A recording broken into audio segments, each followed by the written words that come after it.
अस्सलाम वालेकुम। आज मैं कोई लेक्चर नहीं देने वाला हूँ ऑन सम टॉपिक जो एकेडमिक्स के साथ वाबस्ता है। एक बहुत ही इम्पोर्टेंट इशू पे बात करने वाला हूँ।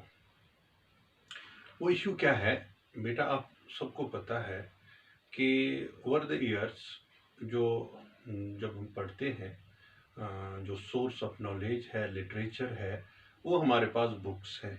आजकल तो नेट अवेलेबल है, मगर पहले तो बुक्स ही थी।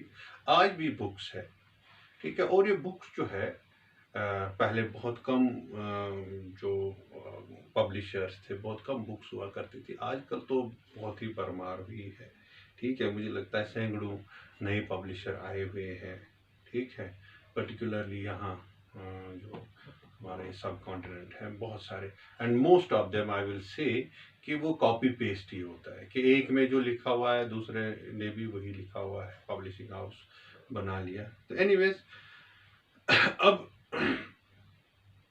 अगर आप बेटा देखोगे कि जो ये पब्लिशर्स होते हैं, ये आजकल जिस तरह से मेडिकल रिप्रेजेंटेटिव्स होते हैं, रिकमेंडेशंस के लिए आते हैं डॉक्टर्स के पास, ये भी बहुत सारे टीचर्स के पास जाते हैं, प्रोफेसर्स के पास जाते हैं और उनसे सलाह मांगते हैं, उनसे रिक्वेस्ट करते हैं कि आप सर ये हमारी बुक जो है वो रिकमेंड करिए। ठीक है, उसमें कोई बुराई नहीं है, मगर रिकमेंड करने से पहले मैं पर्टिकुलरली टीचर से रिक्वेस्ट करना चाहता हूँ कि वो 10 बार उनको सोचना चाहिए कि हमें बुक रिकमेंड करनी चाहिए कि नहीं करनी चाहिए। क्योंकि जो आप स्टूडेंट्स होते हैं उनका बहुत ज़्यादा ट्रस्ट होता है टीचर पे, और जो टीचर जिस बुक को रिकमेंड करेगा तो बच्चे जो है उसी को लेंगे, उसी उसी से पढ़ेंगे, ठीक है। तो इसलिए हमें बहुत ही कॉशियस रहना पड़ता है, ठीक है। और ये जो आज पर्टिकुलरली मैं आज इसमें ये क्यों बता रहा हूँ, आज मैंने ये टॉपिक क्यों उठाया, तो मैं कल जो है वो एक वीडियो बनाना था मुझे इनफैक्ट। तो मैं थोड़ा सा वो आइसोमेरिज्म पे, ऑप्टिकल आइसोमेरिज्म में उस पर वीडियो बनाना था। तो मैं प्रीवियस ईयर्स के क्वेश्चंस देखने थे मुझे। मैं चलो देखूं प्रीवियस ईयर्स में किस तरह के क्वेश्चन आए हैं। तो मैंने एक एक्सप्लोरर निकाला, ठीक है। तो एक्सप्लोरर तो क्या होता है कि जिसमें प्रीवियस ईयर्स के क्वेश्चन होते हैं, तो मैंने निकाला एक रिप्यूट सब एक्सप्लोरर है। मैंने ये जेई का वो है, तो वो मैं अभी बताऊंगा क्या था। तो उसमें मैंने एक क्वेश्चन निकाला, तो जो इसके साथ रिलेटेड, मेरे टॉपिक के साथ रिलेटेड था, वो कॉन्फ़िगरेशन मुझे बतानी थी, आरएस कॉन्फ़िगरेशन। तो वो मैंने क्या किया, मैंने देखा वो क्वेश्चन क्या था, और मैंने उसको सॉल्व किया। मैंने कहा चलिए मैं सॉल्व करता हूँ। मैंने सॉल्व किया तो वहाँ पर मुझे कॉन्फ़िगरेशन जो है उसकी निकली। वो उसमें 2 कायरल सेंटर्स थे, तो आर आर मुझे जो है वो कॉन्फ़िगरेशन निकला। फिर उसके बाद क्या हुआ, मैंने रख दिया। तो मैं जो ही मैं उठने वाला था, तो मेरे बच्चे को इस पे नज़र पड़ी। तो वो उसने शायद वो चेक कर रहा था। तो बोला पापा आपने गलत पढ़ाया है, आपने आप अभी बता रहे थे ये आर आ रहा है। वो मेरे साथ ही होता है, मैं जब वीडियो बना रहा हो तो, या वो साथ ही होता है। तो मैंने कहा क्यों, क्या हुआ? तो उसने बोला कि पापा इसका तो ऐसा ऐसा है आंसर। तो मैं चौंक गया। मैंने कहा चलिए मैं देखता हूँ, हो सकता है गलती हुई हो। तो मैंने बताया इसको ये टाइपोग्राफिक मिस्टेक हो गई। कहता नहीं आप देखो, इन्होंने कुछ जो है वहाँ एक्सप्लेनेशन भी दी हुई है।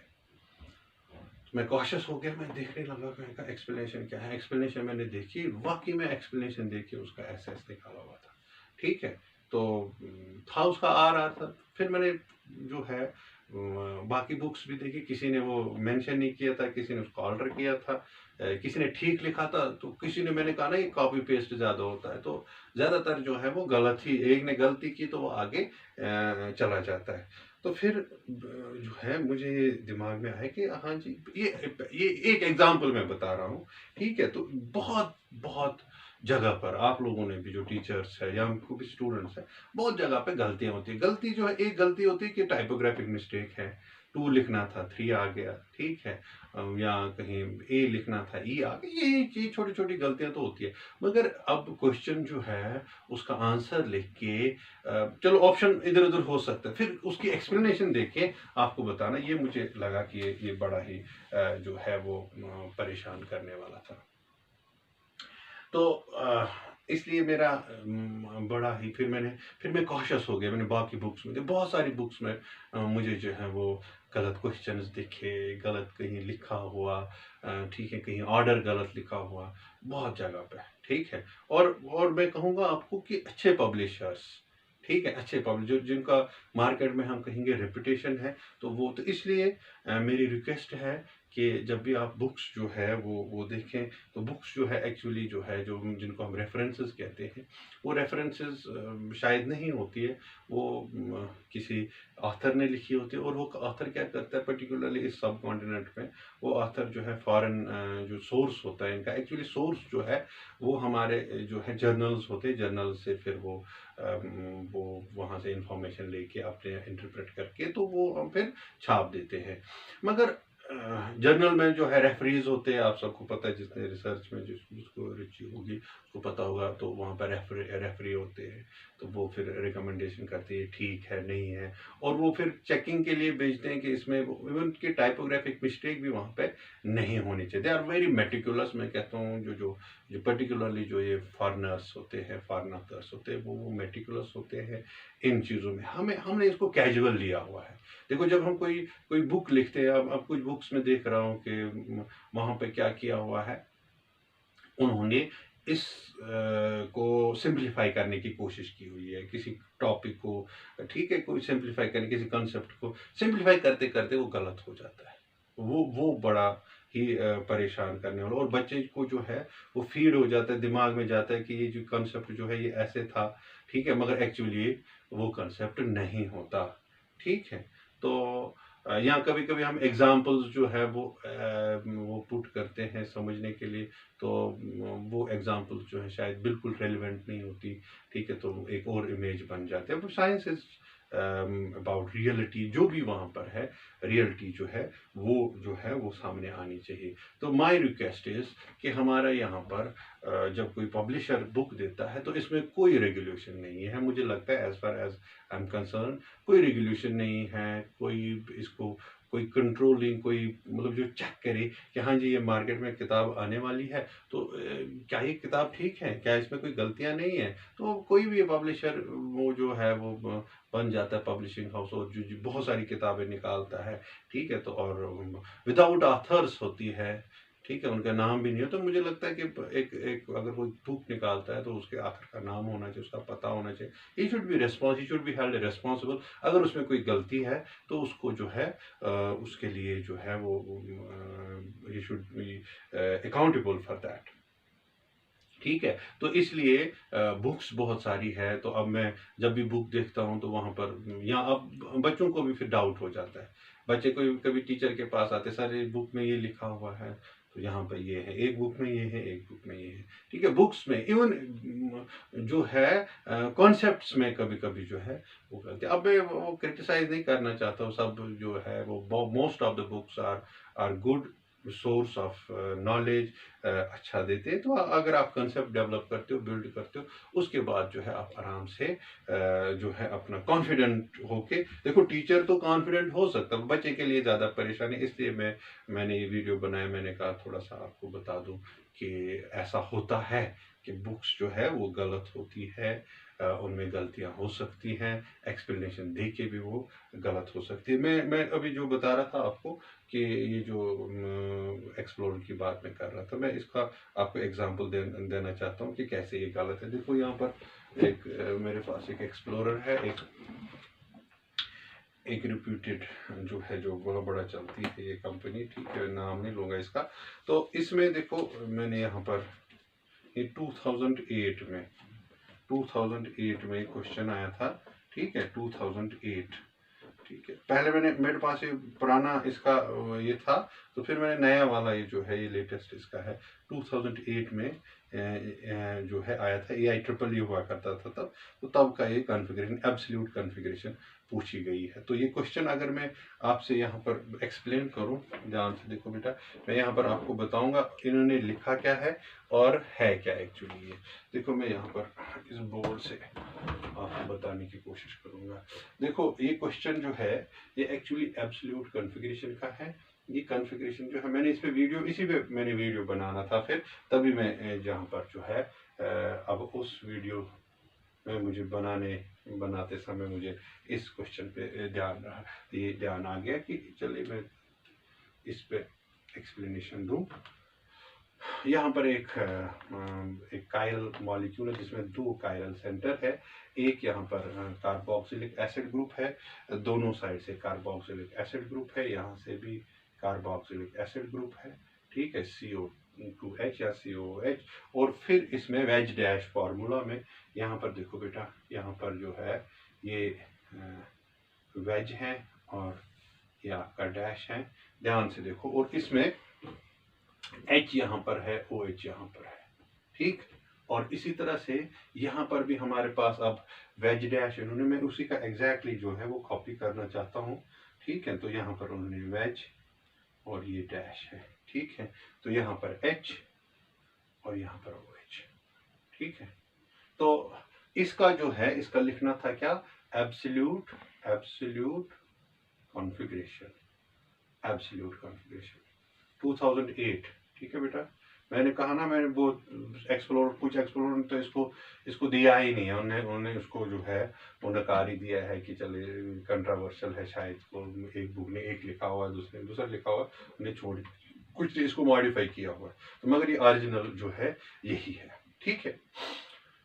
तो इसका मैंने फिर चेक भी किया, जो पेपर भी था 2008 का, कि मैं कॉन्शियस हो गया, बाकी में भी मैं आहिस्ता आहिस्ता आपको सबका बता सकता हूँ। तो वहाँ पर मैंने देखा कि वहाँ पर उन्होंने तो जो की दी हुई है, तो वो भी ठीक है, कि उनकी गलत नहीं है, उनकी की ठीक है, पर पता नहीं इसने कैसे ये क्वेश्चन जो है कैसे कैरी हो गया आगे।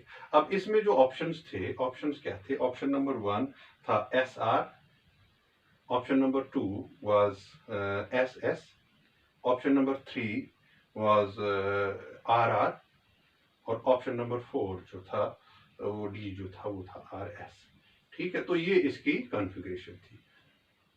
अब इसकी एक्चुअल कॉन्फ़िगरेशन क्या है, बड़े आसान होती है कॉन्फ़िगरेशन निकालें, आप मेरा वीडियो देख सकते हो, ठीक है। तो मेरी चैनल पे मैंने डाला हुआ है, तो वहां पर आप देख सकते हो कि RS कॉन्फ़िगरेशन कैसे, और भी बहुत सारे वीडियो है, मेरा जरूरी नहीं देखना है। तो वहां पर आप देख सकते हो कि यहाँ पर क्या करना होता है। जब वेज डैश है तो ये जो कायरल सेंटर है जिसमें 4 डिफरेंट ग्रुप्स हैं, इनको सबसे पहले नंबरिंग करनी होती है। तो नंबरिंग जो है अकॉर्डिंग टू शिप रूल, देखो ये जो है OHO पहले है, इसको नंबर 1 आएगा, C के साथ O डायरेक्टली यहाँ से है, तो ये जो COOH तो इसका नंबर 2 आएगा, और फिर यहाँ से ये वाला कार्बन जो है इसको नंबर 3 आएगा, और ये जो है जो अकॉर्डिंग टू एटॉमिक नंबर इनको देते हैं तो ये 4 आएगा। ये सबको पता है, ऐसे करते हैं।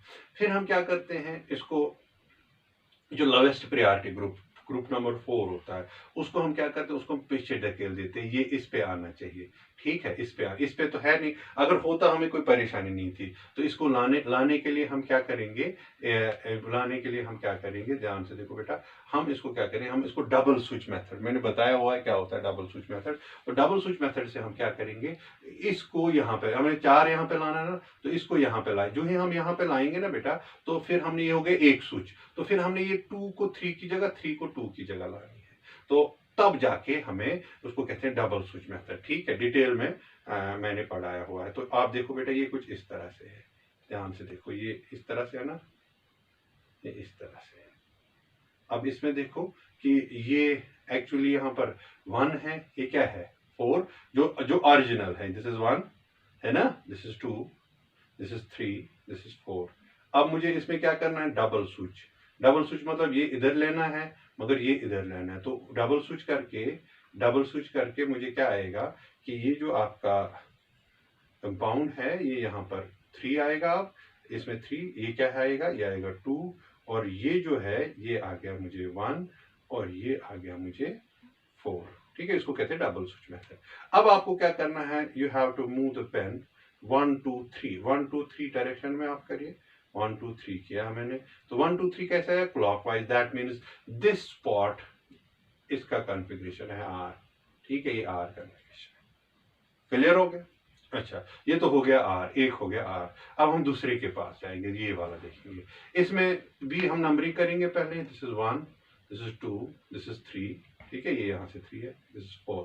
देखो यहाँ पे फॉर्चुनेटली कुछ भी नहीं करना है क्योंकि 4 इज ऑन द डैश, तो यहाँ कुछ नहीं करना है। 1 2 3 ऐसे सीधा। सो ये भी आपका कौन सा वाला है, R. So what is the answer? Answer आपका है R R, C is the answer. ठीक है, तो C is the answer. I hope you are convinced कि इसमें आ रहा है। अब देखिए, इसने जो है, मैं यहाँ रखता हूँ, जो इसका जो आंसर है, यहाँ पर इन्होंने क्या दिया हुआ है, यहाँ पर ये 2008 99 क्वेश्चन, 2008 99 क्वेश्चन। आप देखो इसमें बी दिया हुआ है, और बी क्या है, बी यहाँ पर जो है वो है, बी ऑप्शन क्या है, बी ऑप्शन यहाँ पर है एस एस। आप देख सकते हो ये एस एस। ठीक है, तो अच्छा, फिर चलिए, मैं सोच सकता था कि चलो टाइपोग्राफिक मिस्टेक है, फिर उन्होंने कुछ जो है एक्सप्लेनेशन देके, आप देख सकते हो यहाँ पर इसको एस एस बनाया हुआ है। ठीक है, तो दिस वाज वन एग्जांपल जो मैंने आपके सामने जो है वो कोट की, वो एग्जांपल है। इसी तरह से हमारे पास जो है बहुत सारी बुक्स में बहुत सारे, ये तो देखो, ये तो क्वेश्चन था, ये तो एग्जाम में आया था, चलो इसका टेस्ट कर सकते हैं। अगर किसी ने कोई एक्सप्लेनेशन लिखी हुई है, अपनी एक्सप्लेनेशन लिखी हुई है, तो वहां पर हमें जो है बहुत परेशानी होती है, फिर मजा नहीं आता पढ़ने का। कहते हैं ये जो मैंने तो इतना कॉन्सेप्ट बिल्ड किया, फिर तो बुक में तो क्वेश्चन ही निकल रहे, वो नहीं हो रहा। तो इसलिए मैं यही चाहूँगा कि you should be very cautious. मैं नेक्स्ट एपिसोड जो नेक्स्ट जो होगा वीडियो इंशाल्लाह, तो मैं आपको बताऊंगा कौन से अथेंटिक सोर्स है। ठीक है, और मैं जो है अपडेट देता रहूँगा आपको कि कहाँ से पढ़ेंगे, कौन सी बुक लेंगे, क्या करेंगे। ठीक है।